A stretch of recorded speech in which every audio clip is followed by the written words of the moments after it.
أرست زينا أب هاجرنا يكون أب مل عالم خبيد حرق عزس عبزلو عناو كينات تطو نكبل بقنعنان بتحت لبن كن لمن يقبع كبلو بسو أبن ماتياس كاليزوم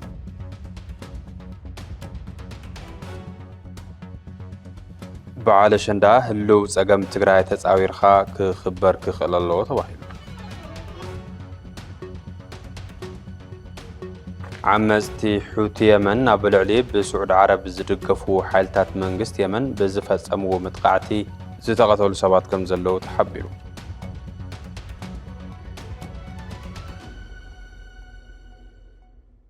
سلام تأنها بلي كبرات تخطاتلتنا دمزتن تبي السلفجين كتدامز وزنحهم علتاوي أرأست زينا نايو نبي زر زينا أخنا مرحنا نخد كتاتولنا بخبرنا الدم حبيروكم زنح بلا أساس فلما ملأختي أقلقلوت فنو تقراي نبخم كنبل زلنالو محبر قطوام بوليتيكاو مدرخ فولي بهراو سانه زحتت انخوني خيدلو نزي فولي بهراو سانه زحتت مدرخ زمطن بهراو سممع مالتون ناشونال كونسنس جن اير راين زلو بوحدو اتوم سلسته ገዘፍተ ሓይልታት ሓደ ብሄር ማለትውን ህዝባዊ ስልጣን ክሕዙ ዝነሓንሑ ፖለቲካዊ ውድባት ማዕገር ዘለዎ ማሕበረሰብ ፈጥሩ ዝቃለሱ ሲቪልን ሲቪክን ማሕበራት ከምኡውን በሓደ ይኹን በኻልእ መንገዲ ዕጥቂ ሒዞም ድሌቶም ወይ ድሌት መራሕቶም ተፈጽሙ ንዓያይ ደሞ ዝብሉ ዘለው ሓይልታት ኣብ ባህሪ ዝመድረኽ ዘለዎ ናይ ጠማድ ምታፈላላይ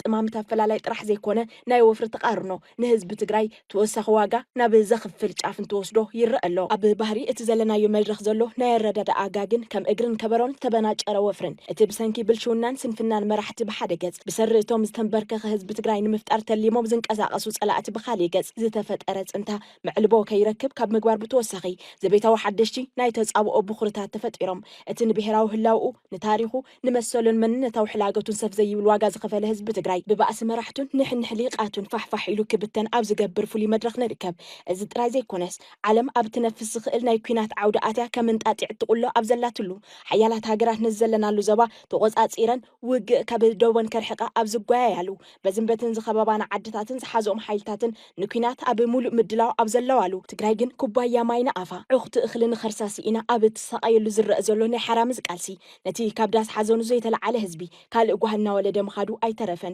إذا فولي بحر زلوا فولي وفرزت قلب فولي ناي تاريخ حقات أمن بقر أنتنا أساس لستيوم قدم كبل استجلسوا عند تابهر بوحدو أب كبدة عنقة تسقم كونه كم زيلو وعلى حدر انتيلو كفترو أبزخ التناسح خازي ملس حماق محبر سوا وكونتات بهراو اسم معن تمساسالي أرداد أن كلو تثبيت فتاون سقعت سلعة يوزنا برا بزي معدال اتي أب الجدز توتفه الله وبهرن حزب كتف دبن مزبط زلو سقعت كويناتن دنبرز كبلهم زي كعله نتخونتات بخميز بلا عيني تمتو وخمز اللو نمرد عريزة سقم أبزم سلست عند تابهر زمدب قليل قصر زي بحال هيك حزبون أبيك أتقالي نايتز أو منفسن معنا ودبر بيت تسأميدو نبزك أتزلو دبر ندابو حسر لامبان انت نسنس مرأي بفلاي تخلا زلا توي وتسفى سلام كرئي ذهنتو حزبي سبار اللي بخوينو له أبزا ساعات زيا كما جيرنا نهزب تقراي زمسل بايتون تكل زبل حتى يلن أبزا ساعات زيا كما جيرنا كلهم حيلتات ناب تقراي نمسقوم زبل أجندا يلن أبزا ساعات زيا كما جيرنا منقستا وقلت انفتيرنا دمسنا تسمعي بترنا توقعين قبرو زبل قلب يلن زلع على بوليتيكا تقراي حزي حوكان موقعن ندابل عيخا نمسقعن زقبر هرمرم كوينلو نايدك بيت زي مسمع معن زبيتاو من نقعن حيلتات سفيح برز قلقتن دقاو حيلتات النخفة تخيدو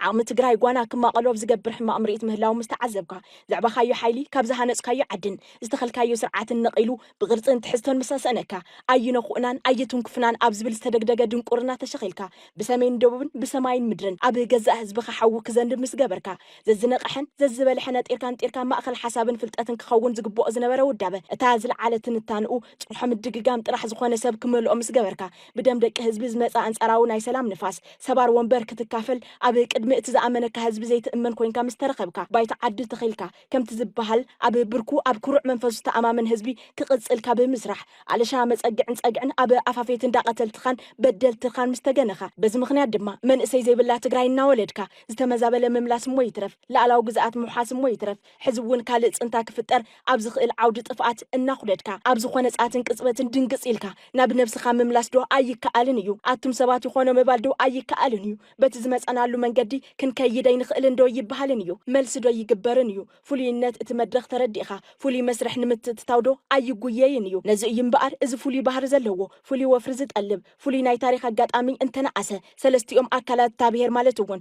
بوليتيكا وحيلتات سيفيلا ودابتاتن استعاد أو حيلتاتن ከካብ ዝኸድዎ ርሕቀትን ሕምቀትን ተመሊሶም ብሔራዊ ስምምዕ ማለት እውን ናሽናል ኮንሰንስ ክፈጥሩ ኣፈላላያቶም ልዕሊ ህዝባዊ ህላዊ ስለዘይኸውን ንሕደር ከቐምጡ ሕዚ እውን ከም ትማል ኣብ ምዕራያ ሓቋፊ ኣሳታፍን ዝሰርሕን ባይቶ ክርከቡ ንምሕፀን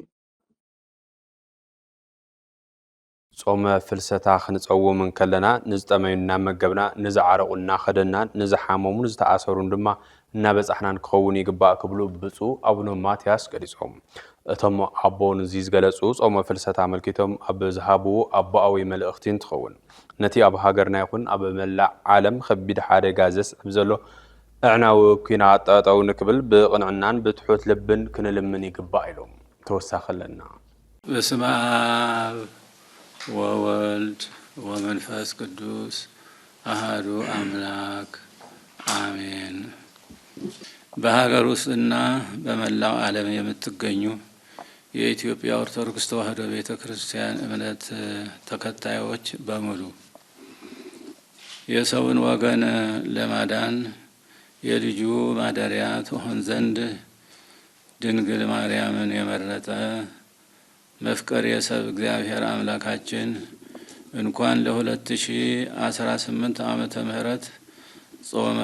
ማርያም በሰላም አደረሰን አደረሳችሁ። በአጠቃላይ በእግዚአብሔር በቅዱሳንና በእኛ መካከል ያለው ግንኙነት በዚህ ትእዛዝና ፍቅር በትዕይንተ ዓለም ባለች ቤተ ክርስቲያን ዘንድ የተሳሰረ ነው። ስለሆነም በዚህ የጾም ፍልሰታ ለማርያም ሱባኤ የተራቡትን በመመገብ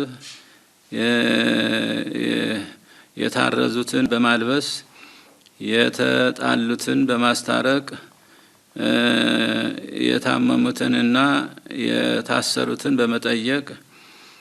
ቅዱስ ቁርባንን በመቀበልና ለኃጢአታችን የንስሐ ስርየት በመለመን በሱባኤውን ሱባኤውን ልናሳልፍ ይገባል። መጨረሻም ከሀገራችንም ሆነ በዓለም ዙሪያ ከባድ ስጋት የሆነው የፍጥረት አውዳሚ ጦርነትን በመለኮታዊ ጥበቡና ስልጣኑ እንዲያስቆምልን በቅን ልቡና በትሁት ሰብእና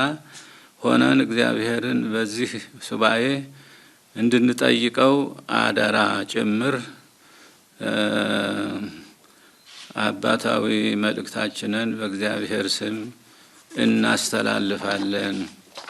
እግዚአብሔር የተባረከና የተቀደሰ መዋዕለ ጾም ያደርግልን። እግዚአብሔር ኢትዮጵያንና ሕዝቦቿን ይባርክ። ወስብሐት ለእግዚአብሔር አሜን። ካብ ቤት መረበቶም ተመዛቢሎም ንልዕሊ 6 ዓመታት ካብ ማዕድ ትምህርቲ ዝረሓቑ ተምሃሮ ተስፎኦም ንምሕዳስ ዝዓለመ ናይ ክረምቲ ትምህርቲ ይወሃብ ከም ዘሎ ተገሊጹ። እዚ ዝገለጸ ኣካየዲ ስራሕ ጸላለ ሲቪል ማሕበረሰብ ምዕራብ ትግራይ መምህር ምስግና ዘሩ ምስ ትካልና ኣብ ዝነበሮ ናይ ስልክ ጻኒሕቱ እንትኸውን ካብ 29 ሓምለ 2018 ዓ.ም ጀሚሩ ኣብ መዕቆቢ ማእኸል ሰብዓ ካሬኑ ዝርከቡ ተምሃሮ 7ን 8ን ክፍሊ ስሩዕ ናይ ቋንቋ ትምህርቲ ይወሃብ ከም ዘሎ ሓቢሩ። እቲ ዝወሃብ ዘሎ ትምህርቲ እቶም ተምሃሮ ካብ ዝበፅሖም ዘሎ ከቢድ ስነ ልቦናዊ ማህሰይት ንምሕዋይ ዝዓለመ ይኹን ደኣ እምበር እቲ እንኮ ዘላቒ መፍትሒ ናብ መረበቶም ብንቡር ምምላስ ከም ዝኾነ መስግና ዘሩ ሓቢሩ። ብኣጠቓላሊ ተመዛበልቲ ወገናት ካብ ዝኸፈ ናብ ዝገደደ ህይወት የምርሑ ብምህላዎም ናብ መረበቶም ንክምለሱ ተዋዓልትን ኣዋዓልትን ኣብዚ ጉዳይ ብትኩረት ክሰርሑ ከም ዝግባእ መስግና ዘሩ ሓቢሩ። ናይ ስልክ ጻኒሕትና ይቕፅል ሞ يغنيلي ያው ትዲኤስ ተደጋጋሚ ዕዱም ጌርኩምን ስለጽውዕና ከም ተላሉን ከምስግን ይደሊ ያው ሹማይ ምስግና ዞሪ ይባሃል ናይ ሰላት ማሕበረሰብ ምዕራብ ትግራይ ያው ትሉ ኩነታት ዘሎ ናይ ተመዛበልትና ኣብ ብጣዕሚ ጠጋሚ ኩነታት ምስቲ ክረምቲ ምእታውን ከምኡውን ሻርሻይ ክረምቲ ምስቲ ምዃኑ ያው ህዝብና እቲ ኬንዳት ካልእ ዝናብ ናሓየለ ዝመፀሉ ሰዓት ዝነብሩሉ ከባቢ ኬንዳ ሰብዓካሬ ፍላይ ብጣዕሚ ሕማቅ ኩነታት ከም ዘሎ ይፈርስ ከም ዘለውን ሚድያታት እውን ብኣኹም እውን እናተፀርሐ እናተገለፀ ፀኒሑ እዩ ስለዚ እቲ ህዝብና ከዓ ኣብ ልዕሊ እቲ ናይ ረድኤት እውን ሕፅረት ኣሎ ጥሜት ኣሎ ሕማም እውን ኣሎ እቲ ተስፋ ምቁራፅ እውን ኣሎ ብፍላይ ናብ መረበቱ ክምለስ ተስፋ እናተገበረሉ ዝፀንሐ ውዕሉ እውን ኣብ ሕማቅ ኩነታት ስለዚ ዘለዎ ሁሉ ኩነታት ከዓ ሰላማዊ መንገዲ ዜና ክምለስ ብዙሕ ተስፋታት ዝተገበረሉ ዝውዕሉ ሕጂ ናብ ደበና ኩናት ክመፀሉ ናብ ዝኽእል ኩነታት እዩ ተሰጋጊሩ ዘሎ ስለዚ ብጣዕሚ ኣብ ተሻቐለ ኩነታት እዩ ዘሎ እቲ ህዝቢ ናብዚ ናይቲ ህዝብና ዘሎ ጭቡጥ ኩነታት ማለት እዩ هو كان خلال حجي حكينا قلنا دي ترى حاجه كونت كلمه حجي ون دا استفل عليه ناي كمبيوتر سلطناتاتون نجملكم ناي مويا كسلطنه زخولو تكالات بمستر ያው እንዳሰርحنا ጠንحنا ያው ይፍለት ይዋ ሚዲያው ገለውና ቀረበት ለጠናሐ ሕዚ ከዓ ሰብዓ ካሬ ዘሎ ህፃን ምስተክረምቲ ምዃኑ ሙሉእ እቲ ህፃን ካብ ትምህርቲ ወፃኢ ኮይኑ ስለ ዘሎ እና ድማ ብውስን መልክዑ ምስ ናይ ቋንቋ ትምህርቲ ዝተኣሳሰረ ያው ነርባዓ ዝኾኑ ተምሃሮ ህፃውንቲ ኣብቲ አይዲፒ እንዳተምሃሩ ክፀንሑ ቋንቋ ዓይነት ትምህርቲ እንታይ ዓይነት ማለት እዩ ናይ እንግሊዝኛ ቋንቋ ማለት እዩ ናይ እንግሊዝኛ ቋንቋ ትምህርቲ እዮም ዝስልጥኑ ዘለው ዝመሃሩ ዘለው ስለዚ ምስ ጥራሕ እውን ዘይኮነስ ዘሎ ፀገም እውን እዮም ተምሃሮ ብጣዕሚ ይፅገሙ ስለ ዘለው ይሽግሩ ንዖም ይፀልዎም ስለ ዘሎ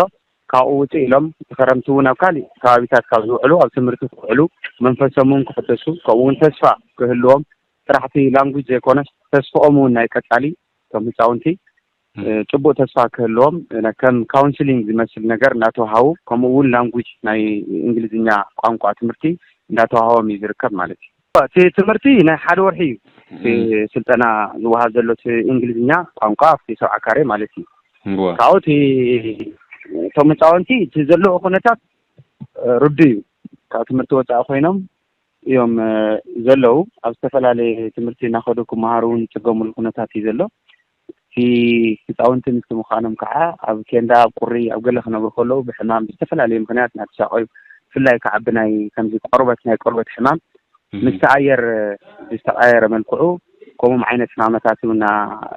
ጎደኦም እዩ ዝርከብ እቶም ህፃውንቲ ኣብ ብጣዕሚ ዝተሸገረ ኩነታት እዮም ዘለው እና ብዝሓሸ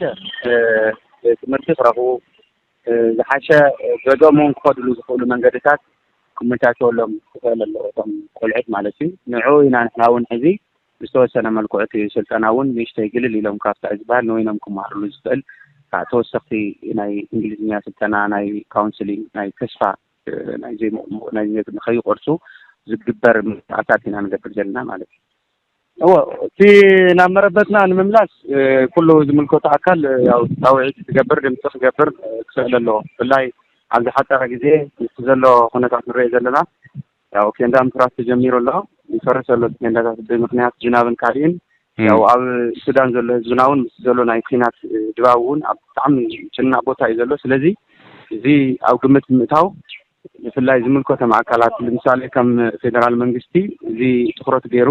ህዝብና ካብ ዝኾነ ይኹን ናይ ፖለቲካ ምስጋዕ ወፃኢ ተገይሩ ከም ናብ ገዛ ናይ ምምላስ ሰብኣዊ ምዃኑ ተረዲኡ ዝምልከቶም ኣካላት ብፍላይ ዓበይቲ ናይ መንግስቲ ዝበሃሉ ኣካላት ኩሎም ኣብዚ ጉዳይ እዚ ክረባረቡ ኣብዚ ጉዳይ እዚ ውፅእ ናብ መረበቱ ክምለስ ፃዕርታት ክገብሩ ክኽእሉ ኣለዎም እዚ ኮይኑ ያው እቲ ህዝብና ብዝተፈላለየ ምክንያት ይብተን ይፀንት ምህላው ርዱእ እዩ ስለዚ ዓለም ለኻዊ እውን ኣብዚ ኣትዮም ኣብዚ ውሽጢ ብፍላይ ኣብዚ ውዕሊ ከምቲ ዝተበልናዮ ተዋዓልቲ ኣካላት እውን ተሰሓይቦም ኣብዛ ጉዳይ እዚኣ ቅድሚያ ኣጀንዳ ተገይሩ ኣስሉ ዝኽእሉ መንገዲ ክኸውን ኣለዎ ማለት እዩ ከም ትካል እውን ንሕና ዚና ንፅዋዕ የቐኒየለን መረዩ ህዝቢ ውግንንኡ ሞያ ውክልንኡ ሕግን ስርዓትን ዝገበረ ንከም ቲቢኤስ ዝበለ ትካል በዓል ሸንዳ ኣብ ዝኾነ ቦታን ኩነትን ንክብሩ ብዝምጥን ትሕዝቶን ፅሬትን ምኽባር መድረኻዊ ሓላፍነት እዩ ተባሂሉ በዓል ሸንዳ እዚ ዓመት ኣብ ትግራይን ኣዲስ ኣበባን ብዝተፈላለዩ ኣግባባት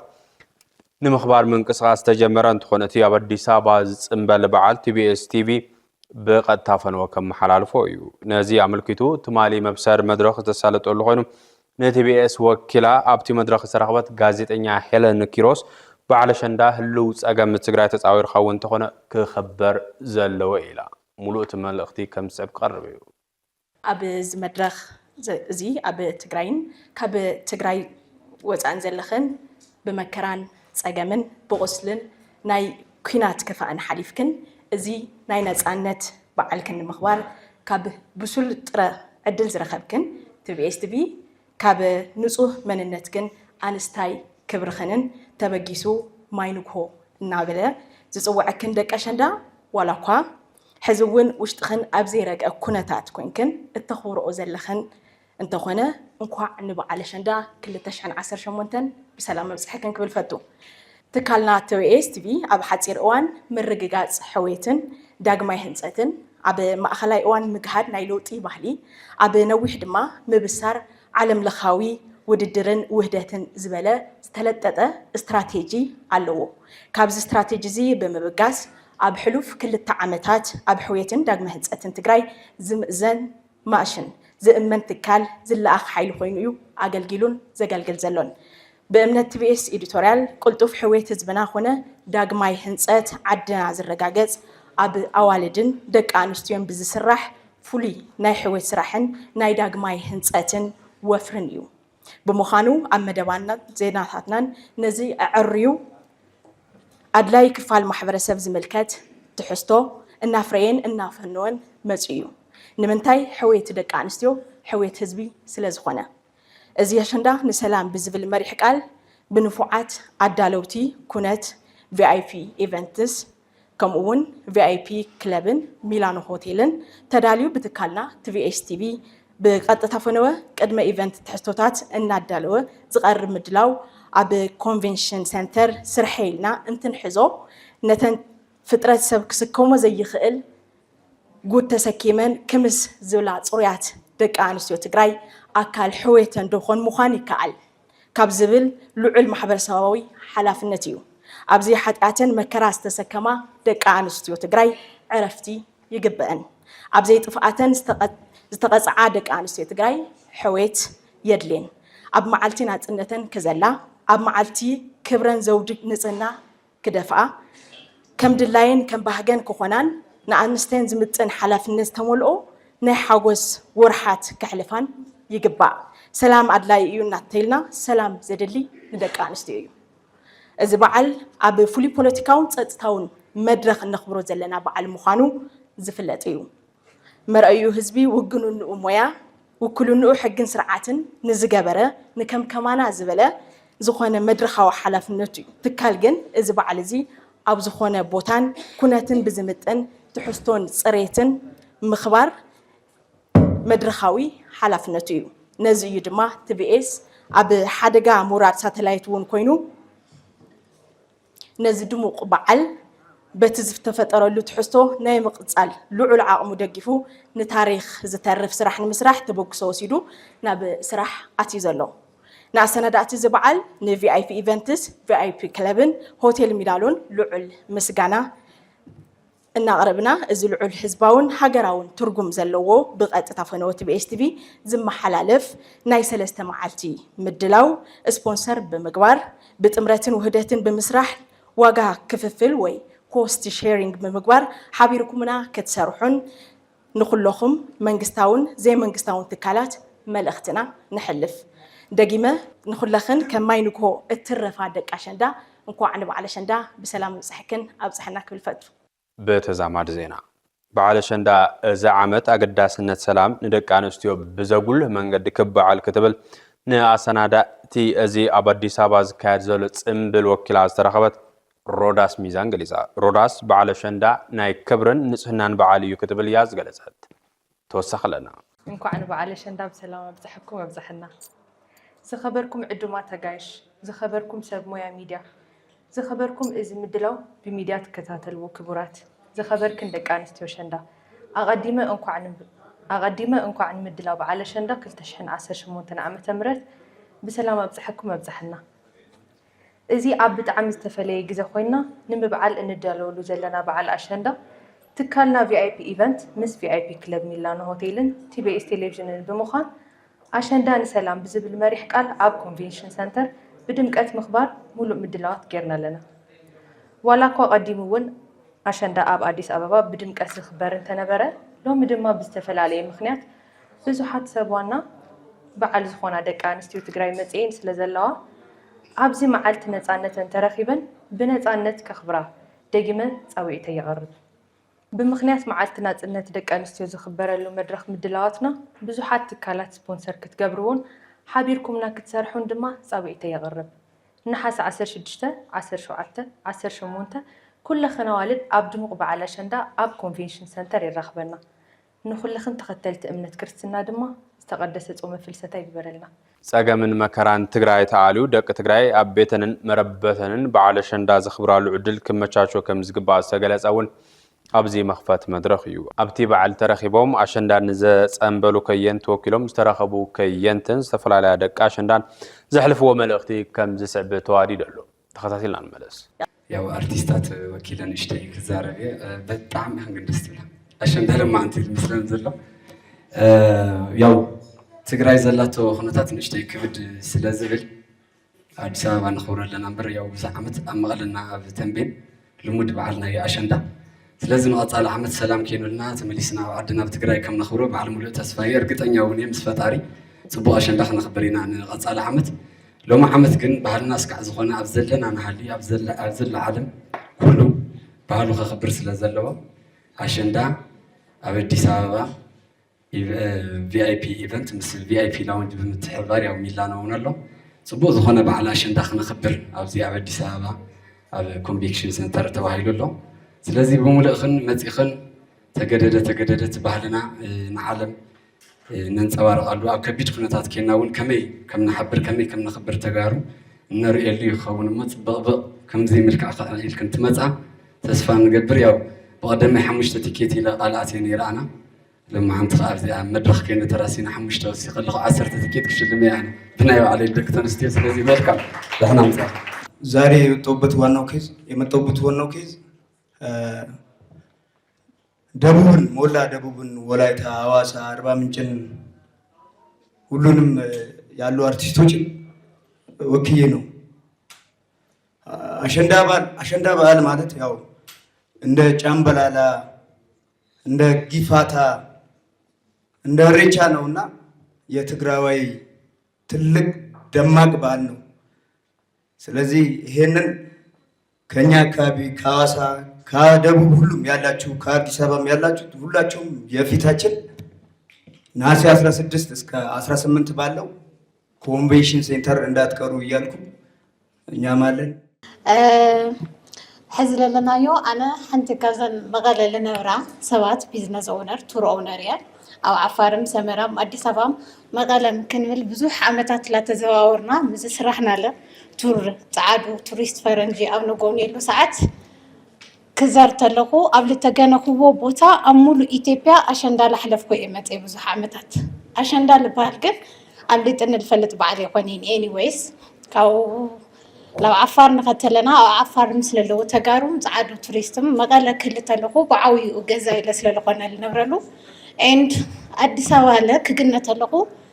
لا تساتف في إيمت إينا هذي حسبنا يوللنا تيخونس تكونتات أجديدنا له ሃይማኖታዊ በዓል ስለሆነ ለቀር ለስለሌውሉ ሱባኤ እዩ ወዲና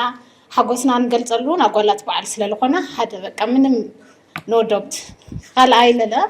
ተገዲድና ብዙሕ ሰብ ብዙሕ ወጣተኛ ብዙሕ ጋሻሹ ካብዚ ይኹን ካብ ብዙሕ ዓድታት ካብ ደገም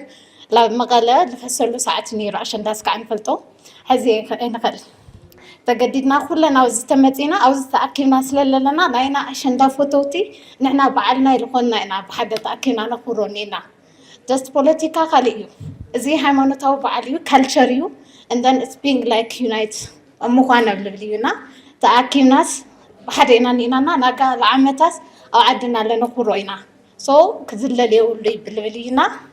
ብሓደ ክነኽብሮ እየ ዝፅውዕ ቴንክ ዩ ኢትዮጵያ ብናይ ሳይበር ተቃላዕነት ካብ ሃገራት ኣፍሪካ ኣብ መበል 5 ደረጃ ከም ዘላ ሓድሽ ፀብፃብ ኢንተርፖል ኣቃሊዑ ኢትዮጵያ ካብ ጠቕላላ ተቃላዕነት ዲጂታላዊ መጥቃዕቲ እታ ሃገር 3.3 ሚእታዊት ብፅሒት ኣለዋ ይብል ትትካል ቁልጡፍ ምዕባለ ቴክኖሎጂ ካብ ዓቕሚ ምክልኻል ሳይበር ድሕንነትን ትካላዊ ድልውነትን ዝሓለፈ ምዃኑን እዚ ድማ ናብዚ ተቓላዕነት ከም ዝበፅሐን እቲ ጸብጻብ ገሊጹ ኣብታ ኣህጉር ብሰንኪ ሳይበር መጥቃዕቲ ዘጋጠመ ጠቕላላ ቁጠባዊ ኪሳራ $5 ቢልዮን ከም ዝበፅሐ ኢንተርፖል ገሊጹ ሃገራትን ትካላትን ኣብ ሳይበር ድሕነት ዘውፅኡ ወጻኢታት ናብ ልዕሊ $15 ቢልዮን ከም ዝዓበየ ተመላኺቱ ብፍላይ ሃገራት ምብራቕ ኣፍሪካ ዕላማ ዝገበረ መጥቃዕቲ ሳይበር ኣብ ምትላል ሞባይል ገንዘብ ትሕቲ ቅርፂ ቴሌኮሙኒኬሽንን ወሳኒ ትካላትን ዘተኮረ ምዃኑ ተገሊጹ ዓመፅቲ ሑቲ የመን ኣብ ልዕሊ ብስዑድ ዓረብ ዝድገፉ ሓይልታት መንግስቲ የመን ብዝፈጸሞ መጥቃዕቲ ብውሕዱ 58 ሰባት ከም ዝተቐተሉ ወታደራዊ ምንጭታት ሓቢሮም እቲ መጥቃዕቲ ብሰብ ኣልቦ ነፈርትን ሚሳኤላትን ዝተፈጸመ ኮይኑ ኣብ ኩናት ሕድሕድ እታ ሃገር ካብ ዝተጀመረ እንድሓር እተመስካሕክሕን ክፋእ ቅትለትን ተባሂሉ ሑቲ ኣብ ዝሓለፈ መዓልታት ኣብ ልዕሊ ስዑድ ዓረብን ብውድብ ሕቡራት ሃገራት ኣፍልጦ ዘለዎ መንግስት የመንን ተኸታታሊ መጥቃዕታት ከካይዶም ጸኒሖም እዮም ዝበለ እቲ ዝወፀ ጸብጻብ ሪያድ ኣብ ኤደንን ወታደራዊ ዓቕማት ሕይል ከም ዘላ ዝኣምን ጉጅለ ኣንሳራ ኣላህ ወታደራዊ ዕላማታት ንምውቃዕ ሰብ ኣልቦ ነፈርትን ሚሳኤላትን ከም ዝተጠቐመ ገሊጹ ወሃብ ቃል ወታደራዊ ሓይሊ ሑቲ ያህያ ነቲ መጥቃዕቲ ከም ዘረጋገፀን ብዘይካእቶም 58 ዝሞቱ ካልኦት ብዙሓት እውን ከም ዝቆሰሉ ዕላው ገይሩ ምንጭታት ሕክምና ቀዲሞም ዝሞቱ ዕላው ዋላ እንተገበሩ ቁፅሮቶም ዝሞቱ ግና እናወሰኸ ይኸይደሉ ተባሂሉ ኣብ መወዳእታ ቲቢኤስ ቲቪ ናብ ኣየር ካብ ዝወፀሉ ዕለት ጀሚሩ ክሳብ ዝዕለት በቦርሑ ሓድሽ ናይ ትኩረት ኣንፈት እናቀረፀ ዜናታትን መደባትን ኣብ ዝመረፀ ኩርና ዓፍሪዩ እናፈነወ መፅኡ ኣሎ ኣብዚ ሕዝና ዘለና ወርሒ ነሓሰ ድማ ኣብ ዜናታትናን መደባትናን ብፍሉይ ትኩረት ክንሪኦ ዝተሓሰበ ኣጀንዳ ኩናት ኣብ መላእ ህዝቢ ብሓፈሻ ብደቂ ኣንስትዮ ድማ ብፍላይ ከብፅሖ ዝኽእል በደል ቆስልን ጉስቁልናን ዝምልከት ኮይኑ ኩሎም ኣካላት ንሰላም ደቂ ኣንስትዮ ክሰርሑ ይግባእ ዝብል ዝኸውን እዩ ንሎሚ ብስዕብ ዝተዋደደ ትሕዝቶ ተኸታቲልና ንመለስ ትግራይ ኣደና ካልአይቲ ዘብላ ግን ተሓሚሳ ዘላ ትግራይ ሓሚማ ዘላ ትግራይ ግን ከምና ሃይማኖት መራሒ اسمه بتسفى تهدر نفس تسفى انت قبيسنا يلونا نمو تسفى خينا أبز بزحو زي له طب سلسة نقر حريقة كتمتسية إذا زحشت كتمتسية قلنا كلها ناس راح كدلي أبزي تعقبنا ذلنا دحار أوي فورغورد نكلمتك بزبل كرئائنا لمن صباحين زود آخر يكون شاب تقرأي زحلف الله ናይ ግድን ቃልሲ ክቕፅል ሰላማዊ ቃልሲ ምንትዚ እዛ ትግራይ ኣብ ጭቃ እንተሃልያ ስሕብና ነውፃእያ እሞ ንሕፀባ ኣሕምዋ ዘላ ትመስል እሞ ንሓክማ ሓዚና ዘላ ትመስል እሞ ንፅናንዓያ ተስፋ ቆሪፃ ዘላ ትመስል እሞ ተስፋ ናሃባ ሓደ እቲ ኣብ ፀገም ኣትዮም ኣብ ፀገም ዘእትውና ዘለው ናይ ፖለቲካ ኣካላት ከም ክልተ ደርሆ ትብኢስ ናይሮም ምስ ደኸሙ ክወድቁ እዮም እዚ ኣይነ ምንያኒ ትግራይ ምክንያቱ ኣሞራ ክመፅእ እተን ዝወደቃ ክልተ ደርሆ ዝበልዕ እዛ ምርጫና ኣይኮነትን ግን ትከኣል እያ ካልአይቲ ትሕነቕ ኣላ ትሕቀን ኣላ ከም ላጋ ጠበቅ ፀባ እንተ ዘይሓሊፍዋ ልኻይ ክወፃእ እዩ ፅቡቅ ነገር ክወፃእ እዩ ግን ጎዳኣ ክህሉ እዩ እዚኣ እውን ምርጫና ክትኮን ኣይትኽእልን ዝበዝሑ ሰባት እዚኣ ዘደልዮም ዝመስሉ ዕርቂ ዝፀልእ እንተሃልዩ እዚኣ ዝፅበ ዘሎ ማለት እዩ ኣይትኾንን እቲ ጠበቅ ናይ ፀባ ዝበልክዎ ናይ صبغنا زي دليو إد أنت أتيوا مالته حقين وعلكا لخايت أسماء يوزعن سالسيتن إن منن ناين سرح وين زخنت لبنا هيبوهم تكسات أنت سمعهم مخرين أنت سمعهم عرقنا زي بلا أكل عين عرقن عرق زي دليل أي عرقني نبغى أي كنا تكساتن مخرن جن ناجدني قدسات مسحفتو زملوئي مخر كلتا سلسة وسكان مخر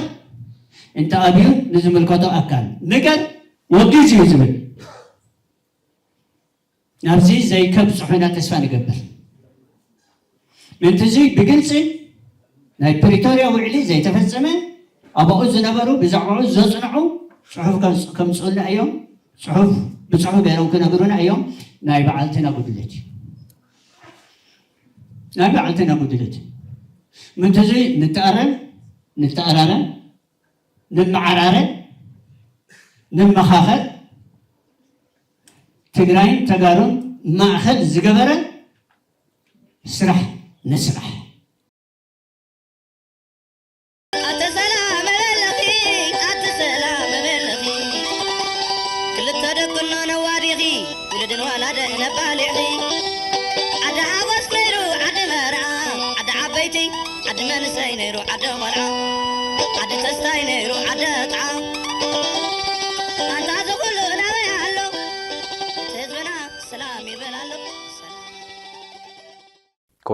كبران زيناتاتنا كتكتاتلو صنحكم يمسل نيرو مسترفو خالوت مدلواتي بيس حبيركم ناصنحو سلام